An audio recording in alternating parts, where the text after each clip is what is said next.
I'm delighted that the new administration has made a trade agreement between our countries one of its earliest priorities.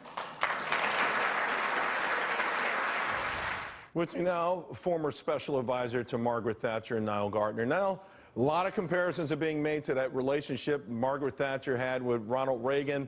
Could this be a part two or second version of that?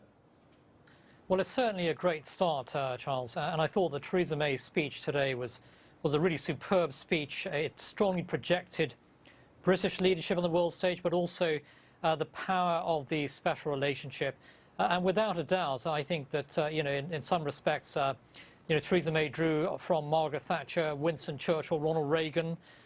This was a very, very conservative speech, a bold, visionary speech. So I think it bodes very well for the relationship with President Trump and for the renewal of the special relationship after several years of President Obama, who really was very lukewarm towards Britain, didn't like Britain very much, and of course started off his presidency by evicting a bust of Winston Churchill from the Oval Office. So this is a very, very good start, I'd say today. Yeah, he started by kicking Winston Churchill out of the White House and threatening to put Britain in the back of the queue.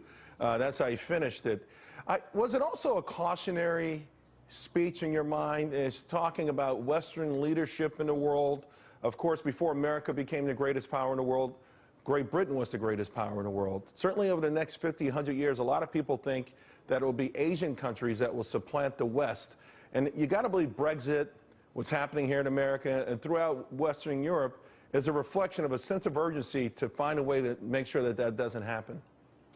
Yeah, those are excellent points. And I thought what was particularly interesting about the speech was the message of renewal on both sides of the Atlantic, with the new Brexit Britain emerging, and on the US side with the election of President Trump. So this was a message, I think, of real hope for the future.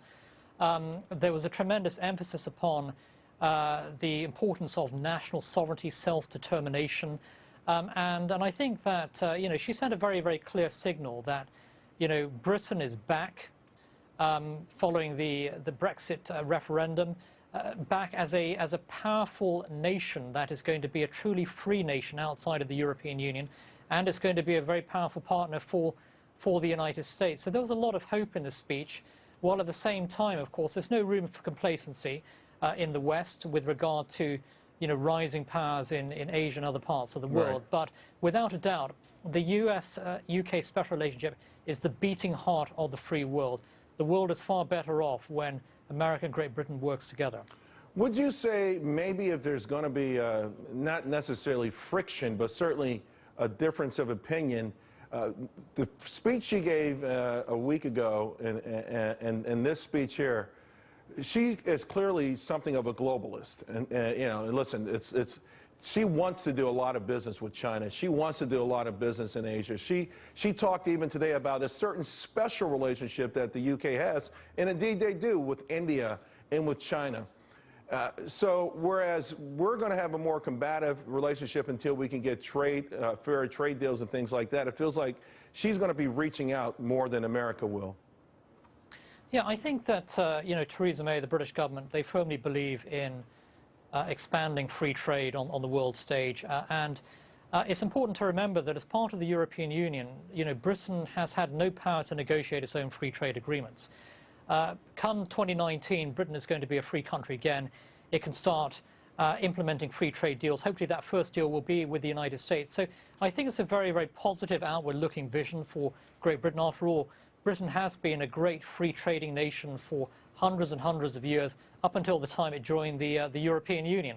And now free of the EU, Britain can once again, truly lead in terms of free trade. And I think that's a very, very positive message to be sending for the British people. Nile Gardiner, thank you very much. Really appreciate it.